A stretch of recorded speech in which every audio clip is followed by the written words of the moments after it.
to another Bookish Friday, and today I'm going to talk to you about all the books I read in February. Put him down now before I drop him. Okay, so first of all, I did take part in the Polathon Readathon, which is hosted by Jadeyraereads. I will link her channel for you down below. So I'm just going to speak to you about the 3 books that I read in the week. It was only a week-long readathon, so the first book I read was The Way Past Winter by Kieran Millward Hargrave. I really enjoyed this. I thought this was going to be a Snow Queen retelling, and it isn't. There's no Snow Queen in this at all. This is more about nature fighting back. So in this story you have this a family of children who whose mother sadly passed away and whose father abandoned them a year before.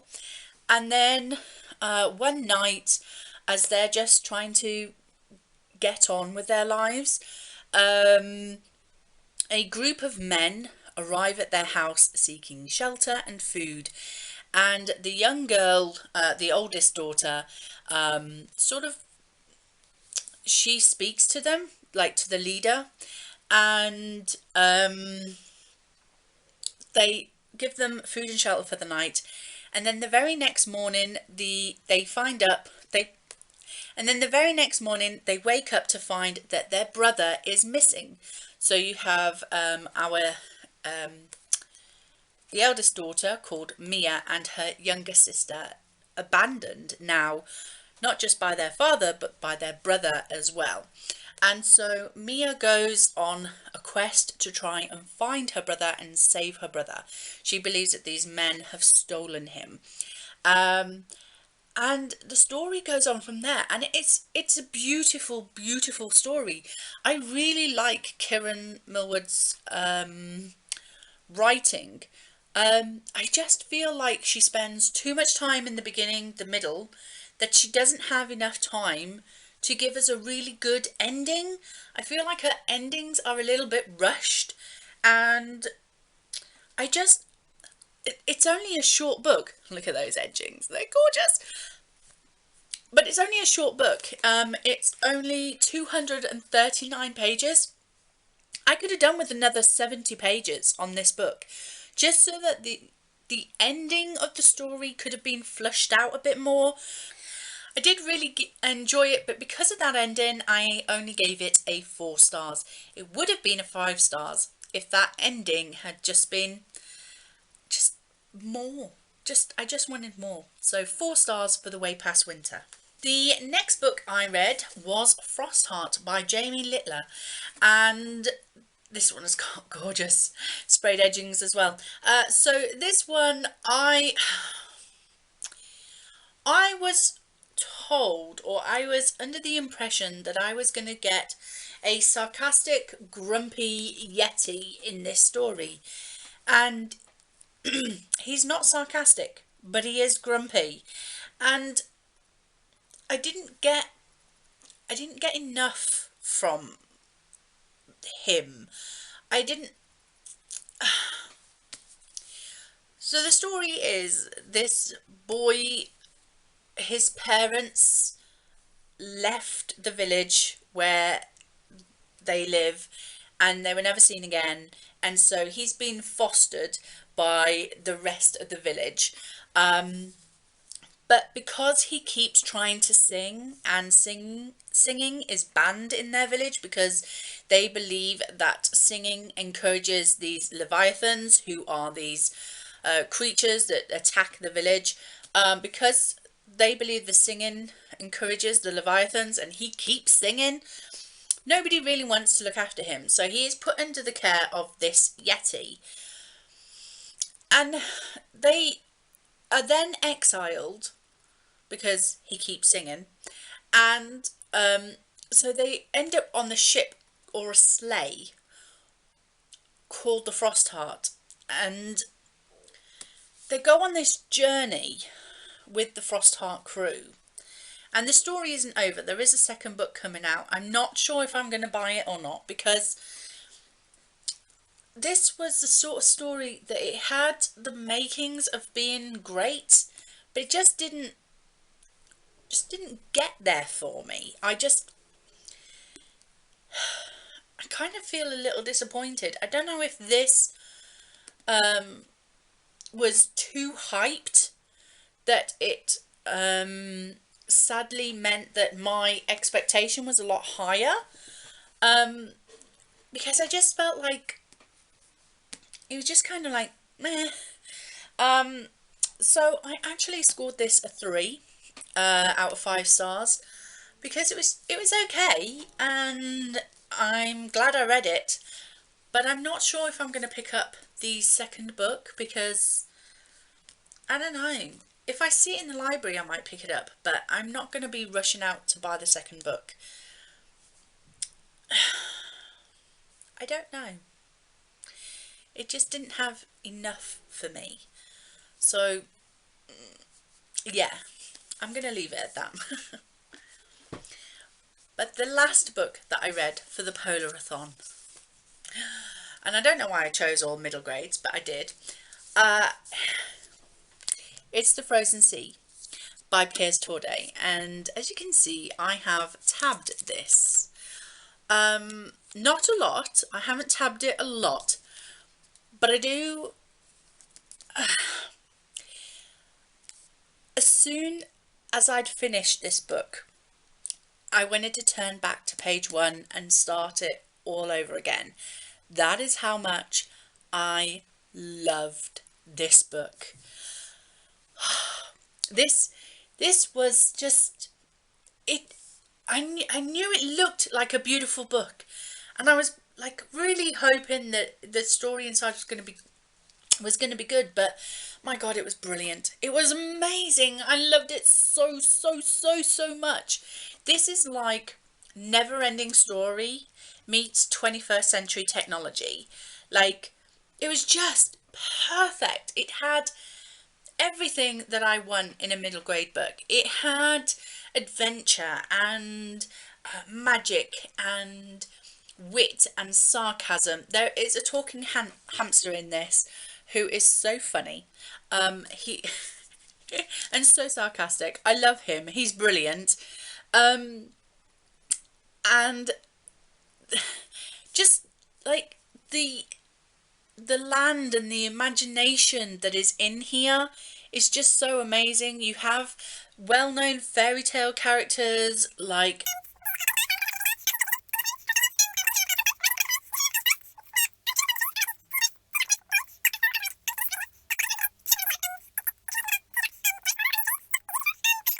the imagery, the characters, the storyline, the just everything about this. I just read it. Just 100% I recommend this book. But do read The Lost Magician first. So read The Lost Magician by Piers Torday, then read The Frozen Sea. Read it with your children. Read it by yourself. It's just, it was, I loved it so much. So yeah, that was my final book for the Polarathon readathon. So then I had 2 books that I was reading for my book clubs. And so for the book club that I run, I was reading Together by Julie Cohen. Okay, this one, I shut my book and I have no idea what I scored things. So this one, it was cleverly written in that the story is told backwards. So you have an elderly couple who very much in love, very much a family unit, very much normal, happy couple. And at the beginning of the story, the man wakes up, the husband wakes up, and he gets dressed, gets ready, leaves his wife a note, kisses her on the forehead because she's still asleep when he leaves the house, and then he walks into the sea, and you obviously are left with the impression that, you know, he doesn't survive. And then the story begins to be told backwards. So you're pulled back in time throughout the book. And what you discover is there is a reason why he did that. There is a secret that the couple are hiding. And he is worried that because he has been diagnosed with Alzheimer's, he is worried that in one of his moments, he might reveal the secret.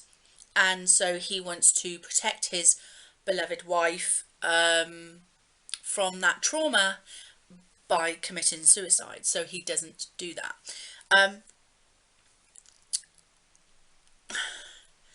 I have to say I'm conflicted with this book because I enjoyed the story. I really, really did. I was falling in love with this couple. They were such a sweet couple. There was obvious reasons why they shouldn't have been together, or there was obvious like hints that they shouldn't be together, but you didn't know why. And as it was going backwards and backwards, back to their youth when they first met, you are kind of like you're getting closer and closer to finding out the reason. The reason why I'm conflicted with this is because I loved the book up until the point that the reason was revealed. And depending on what your point of view is about a specific taboo, depends on whether you would like this or not. I have very particular thoughts about this particular taboo. I don't want to spoil it just in case anybody else does want to pick it up, you see. I ended up giving this a 2-star because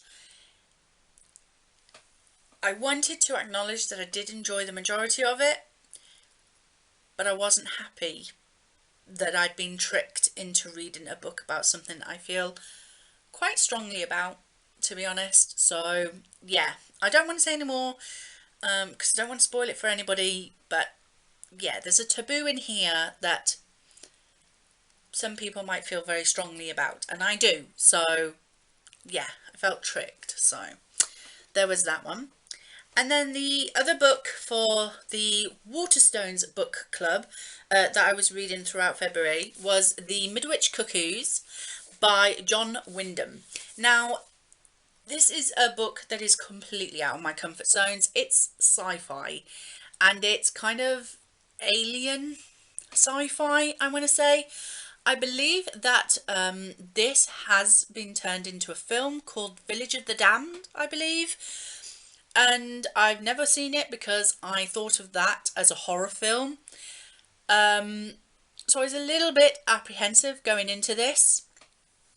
But I've got to say, I was pleasantly surprised because I actually quite enjoyed this. There were some moments in the book where I felt a little bit like what the characters were talking about was going completely over my head. It was very intellectual, very scientific, but not enough that it didn't know what was happening. I might not have understood everything I was reading, but it was done in such a way that I could understand kind of what was being said, enough for it not to affect the story. So this story is about a village where an unidentified flying object lands in the village one day. It's there for 24 hours. While it's there, anybody who is in the village or walks into the village boundaries instantly falls asleep. When they are pulled out or removed from the village, they instantly wake up. So that's a bit weird, and the MI5 are investigating, the police are there and everything, and they're trying to keep it on the down low for local media and stuff. And then after 24 hours, everybody wakes up and everything's fine. The UFO is gone, and nobody thinks anything of it. And then a couple of weeks later, all the women in the village suddenly discovered they're pregnant. And it's a bit strange.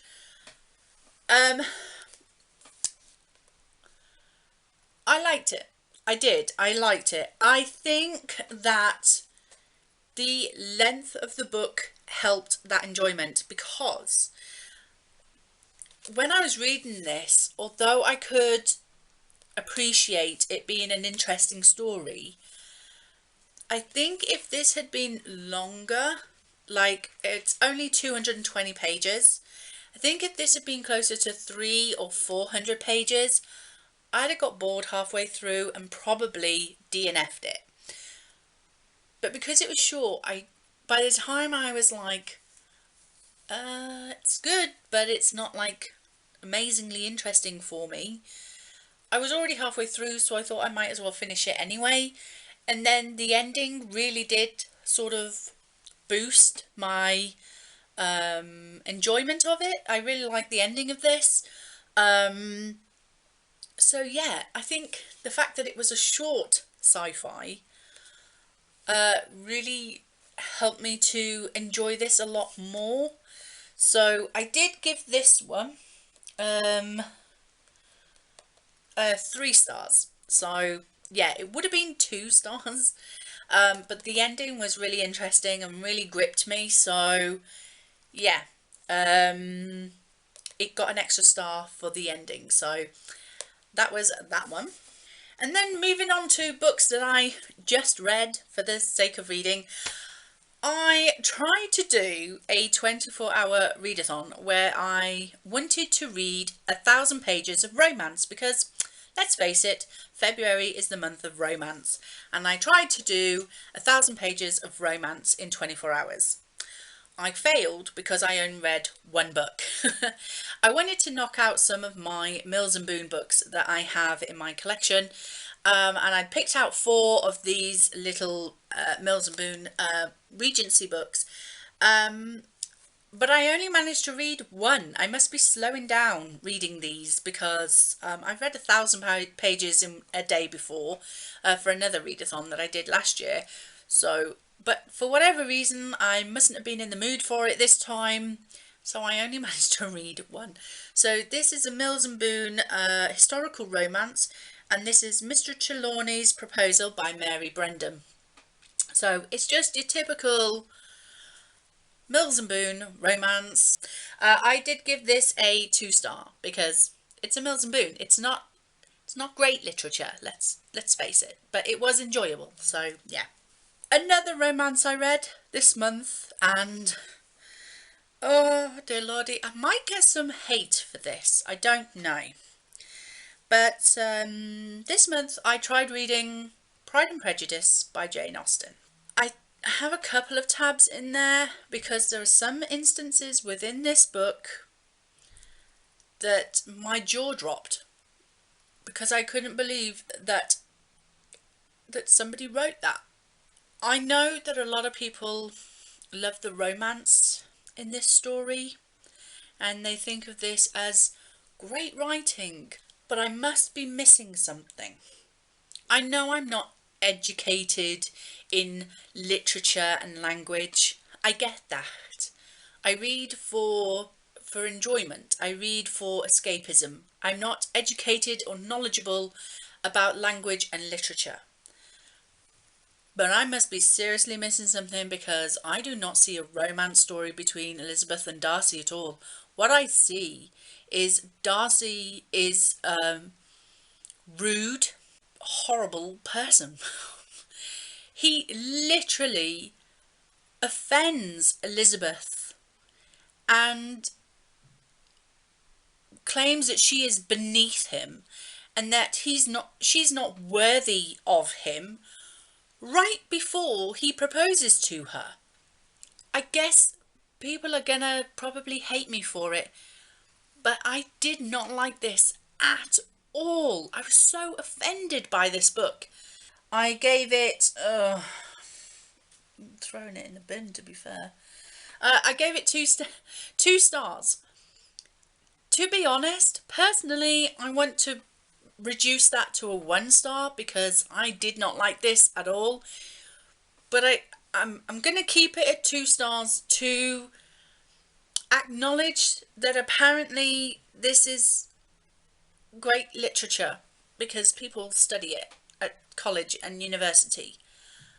Will someone please explain to me, what am I missing? Because I must be missing something. I didn't like it at all. Not at all.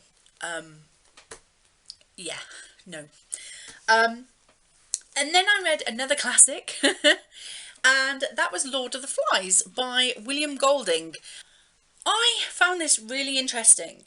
There's absolutely no explanation how these boys end up on a deserted island, abandoned with no adults. But it was very interesting to see how each of the boys dealt with that scenario. Some were more focused on getting rescued. Some were more focused on just trying to survive. And others were more interested in living and enjoying the moment and just having fun and doing whatever they wanted with no one to tell them what they could and could not do, and it turning into a bit of anarchy as well. I gave this a 3-star. I don't know what to say about it really, in that I can understand why schools study it, because it was an interesting concept and an interesting idea, and yeah, I liked it a lot actually. Definitely would reread again. The next book I read, I am so happy to have read this. Finally, get out your celebration banners, because I finished it! Woohoo! Yay! I finished it! I finished the final book in the Mortal Instruments series. This has been going on for 14 months now. So this is City of Heavenly Fire by Cassandra Clare. It is book 6 in the Mortal Instruments. I have finally finished the box set, and I am so glad it's over. I have got Chain of Gold, which is the newest book by Cassandra Clare in the Shadowhunters series. I've got that on pre-order. It comes out 3rd of March, so by the time you watch this video I will already have it. But there are a lot of books between this one and Chain of Gold that I have to read first before I can read Chain of Gold. But I have no intentions of reading any of those books for a while, because I have had my fill of Shadowhunters for a while. I have had 14 months of trying to read 6 books, and it was a slog, I have to say. Now, I must admit that I really did enjoy this final book in the series. Actually, I enjoyed this one more than I enjoyed the last 2.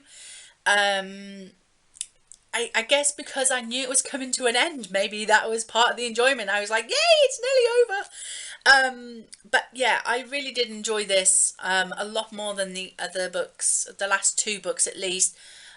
So I do want to carry on with the other series that are in the Shadowhunters sort of storyline. I gave this one a 4 stars because, like I say, I enjoyed this a lot. So yeah, really glad with how this ends. The other book, another book that I read this month, and I literally finished this 20 minutes to midnight on the 29th of February. So this was just in time to be a February read. And that was my ARC copy of Wicked As You Wish by Rin Chupeco. And as you can see, I have tabbed this a lot. And there's a reason for that. And that's because this book is so confusing and so mixed up that you kind of need to take notes as you're reading it, because otherwise you just left in a complete confused daze. I was probably more clear as to what this book was about before I read it than I was after I read it. The basic synopsis is that a magical kingdom of Avalon is left desolate and encased in ice when an evil Snow Queen waged war against the powerful country. And its citizens are now refugees in the real world. And Prince Alexei is the sole survivor of the royal family. And he's now in hiding in Arizona, I think it is, or Virginia. And he becomes friends with a girl called Tala, and he's hiding out with her family. They all have different magical powers, and the story is basically about trying to get him back to Avalon so that he can stop the Snow Queen. But it's a lot more than that. I describe this book like a meal that you've prepared using all your favourite ingredients that you love. But when you actually go to eat the meal, it tastes disgusting. Because each individual ingredient might be something that you love, but combined it just makes a complete mess. And that's what this is. It's like it's got so many individual ingredients in it. It's trying to be too much, and it doesn't go together very well. It's trying to be magical realism. It's trying to be fantasy. It's trying to have fairy tale retellings. It's trying to have King Arthur legend in there, and it's such an amalgamation of so many different ingredients. It was hard work. It was a hard slog to get through. This took me all month. I think I started this around about the second week of February, and I finished this on the last day. So this took me about 2 or 3 weeks to read, and it is only 368 pages. I mean, it took me less time to read this chunker than it did to read that. I gave this a 2-star because the underlying story was good, but it was just too confusing. Now, I did read some audiobooks this month. I read Coral by Sarah Eller. This is a story about a young girl, and you believe that it's a Little Mermaid retelling. So you believe that this young mermaid made the decision to make herself human so that she could find a prince. But it deals a lot with mental health issues, and I thought that was amazing. I really enjoyed this story. I gave it a 4 stars, and I am looking to purchase a physical copy of this book, because I really want to add this book to my collection. As I say, it is a mermaid story, and you know me and my mermaids, but it's a mental health story as well, and I felt like it dealt with the mental health issues really, really well. Trigger warnings for suicide and self-harm in there, but yeah, I definitely want to purchase a copy of Coral by Sarah Eller for my own collection, to add to all my other mermaid books. I also listened to the audiobook of Black Klansman, Race, Hate and the Undercover Investigation of a Lifetime by Ron Stallworth. This was actually read by Ron Stallworth himself, and it is a non-fiction story about how he was an undercover cop, he's a black man, and he went undercover to join the Ku Klux Klan back in the 1970s. And was amazing how he did it, how he managed to pull it off. I believe there is a film released now called Black Klansman, and I'm more interested in watching that film now that I've listened to the audiobook. It was really, really interesting, and I found this throughout February that actually consuming non-fiction through audiobooks is a lot easier than trying to read it physically myself. I thoroughly enjoyed this story. It was very clever what he did, and obviously because Ron Stallworth is reading it for the audiobook, you kind of get more a sense of who he was and his sort of his humor and his sense of person through it, and I really, really enjoyed it. It was really interesting to read. I thoroughly recommend it, and I gave that 4 stars. And then the third audiobook that I listened to this month was The Seven Husbands of Evelyn Hugo by Taylor Jenkins Reid.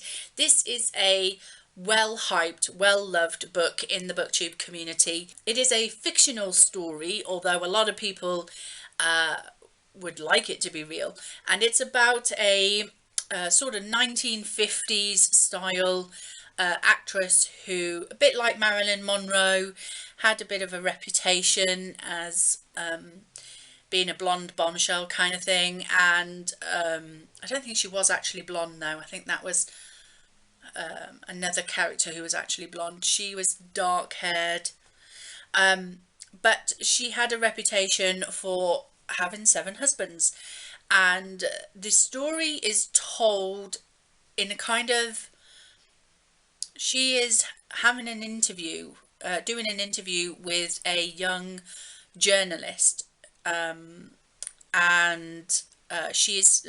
Evelyn Hugo is telling the journalist her life story. For me, it was okay. I enjoyed it, but a little predictable at the end, because you all along you're like questioning, why is she telling this particular journalist her story when she's been so quiet about her story previously. But I kind of figured it out before the end, so it was a bit predictable. I gave it a 3 stars. It was good. I enjoyed it. And then the 4th and final audiobook that I read this month was another non-fiction, and it was My Love Story by Tina Turner.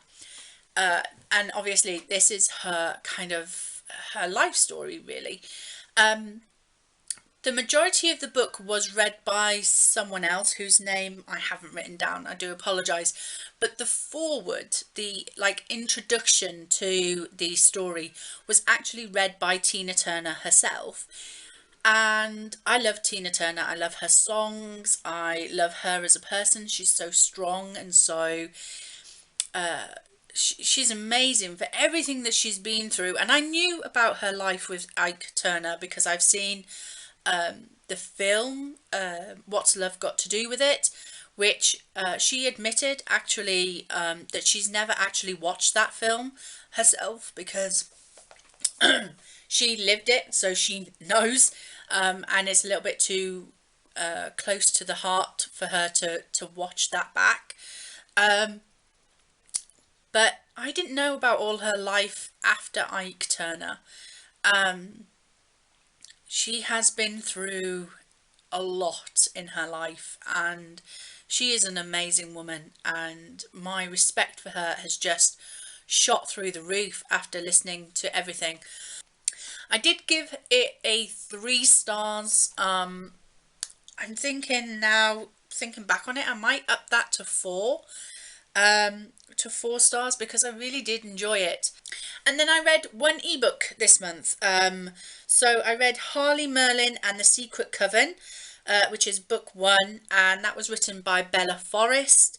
And I really enjoyed this. This was kind of like a young girl who was an orphan growing up. She was fostered by many families, and she's always had this kind of empath power, and that she's never understood, she's never told anybody about, but she can feel other people's emotions.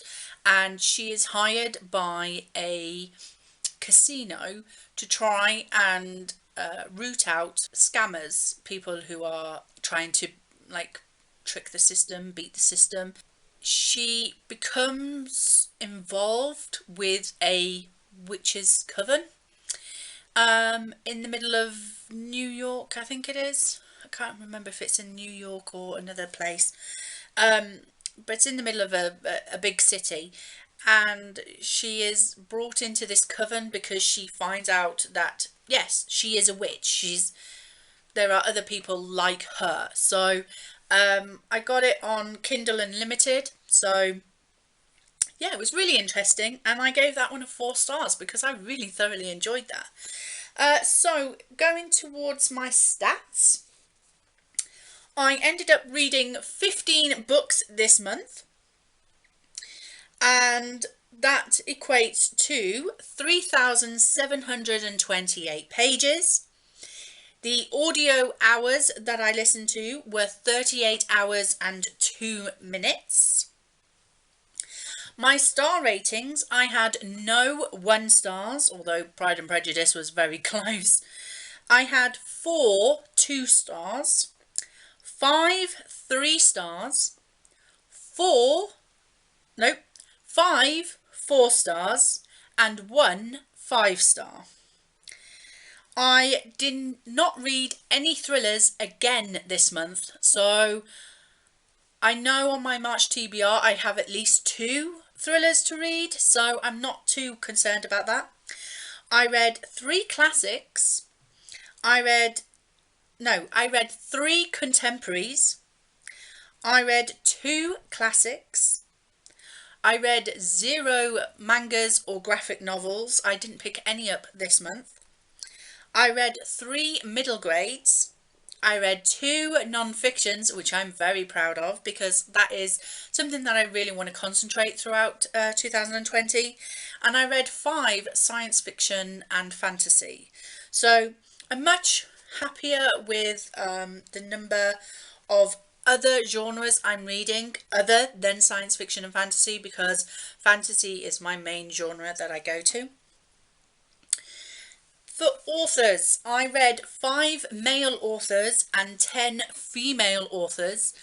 I'm beginning to realise that actually female authors are a lot more prominent nowadays in the publishing community than they maybe were 10-20 years ago, so that's really, really good.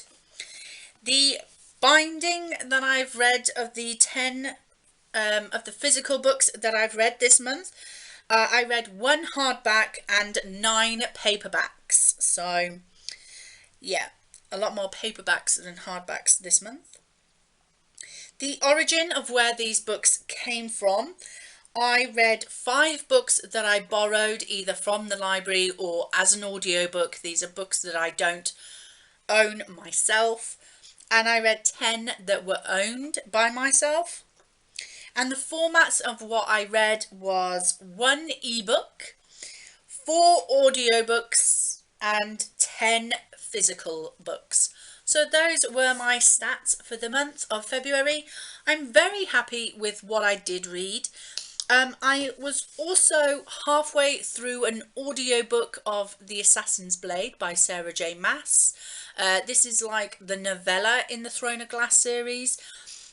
So I am halfway through that, and I am also about halfway through Tower of Dawn by Sarah J. Maas as well. I am nearing the end of this series as well. I only have Kingdoms of Ash left to finish, but I did hear somewhere that you can read The Assassin's Blade alongside. Because I wasn't talking to you. Go away. Okay. Thank you. So I had heard that The Assassin's Blade can be read at the same time as Empire of Storms, but I've already read Empire of Storms, not knowing that you could do that. So I decided to read The Assassin's Blade and the Tower of Dawn at the same time, and I'm really happy that I did, because the Assassin's Blade is making some more sense of this book. So yeah, I'm in the middle of 2 Sarah J Maas books in the Throne of Glass series. So that is that. So that is my February wrap up for you. I hope you enjoyed it. If you did, please like, comment and subscribe, and I will see you in the next video. Bye!